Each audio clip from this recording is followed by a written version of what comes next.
So we meet a lot of different people from a lot of different backgrounds, and they might be mechanical engineers, they might be industrial process engineers, they might be EEs, and through one course or another, either being a hobbyist or through things that they do with their job, they're kind of like a casual programmer. And from these people, we get asked the same question a lot of times. I want to start collecting or capturing some sort of data off of some project that I'm doing. Could be at work, it might be at home, but the concept is the same. And how hard is it really to start capturing data and get it into the cloud, perhaps like on AWS? So, what we did was ask one of our engineers, Alex, to actually go out, source some hardware, and pull down some tutorials and give somebody a step by step way to implement a very simple system to capture data and upload it to the cloud. So what we found is that you can actually do this for a budget of less than $100 and with probably just like about 4 hours of work if you're just somebody who's maybe a casual programmer. So here's what you'll need. First, you'll need to open an account with AWS if you don't already have one. On your account, add IoT Core, Lambda, and Lightsail.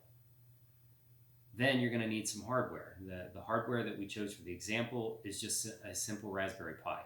You can pick those up on Amazon. So total cost for a Raspberry Pi kit is probably about $50 to $60. And then the AWS stack, as discussed, is about $7 a month.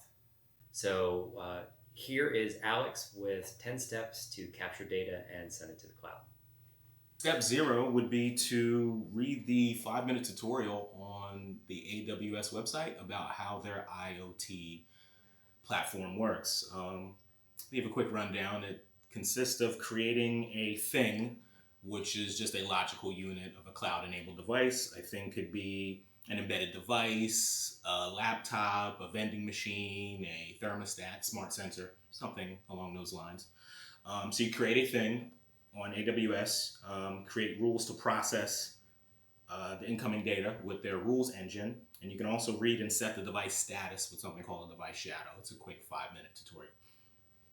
So the first step 1, would be to create that thing using the AWS console or the IoT command line tool.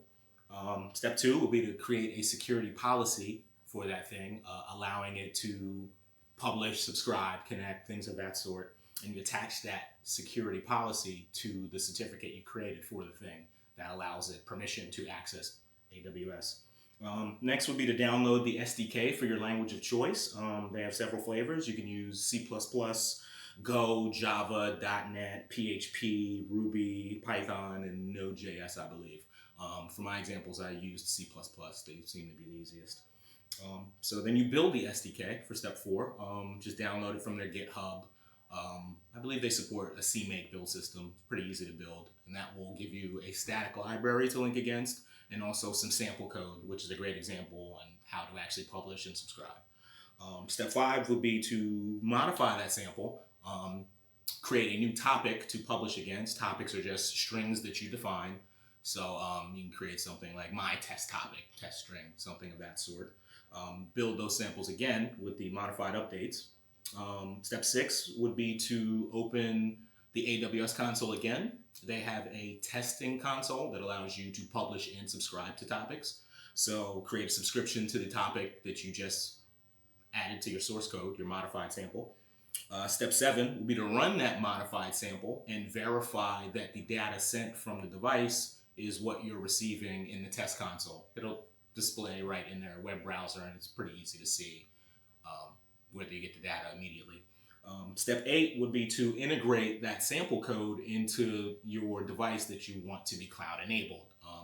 In my example, I used a Raspberry Pi, but you could use something like an ST Micro or any platform that can run C++ code with web capabilities. And then step 9 would be to create a rule in the AWS console to process your data. The rules engine is really the magic of the AWS IoT Core. As messages come in and are published to different topics, you can route them to different services. You can use Lambda functions for their serverless architecture. You can parse the data using an SQL-like syntax and split up the fields to put in database tables like their DynamoDB. Or one of the simplest examples I actually used getting started was to send a push notification using Amazon's SNS service, their simple notification. So you simply create a text message topic, subscribe, entering your phone number, and you'll receive the data sent from your device in a nice text message. So it's really easy to verify if the data is coming through the IoT gateway. From there, the sky's really the limit. AWS offers quite a few services, and most of them can be integrated into their IoT core platform. So from there, it's really up to you what you want to do with that data.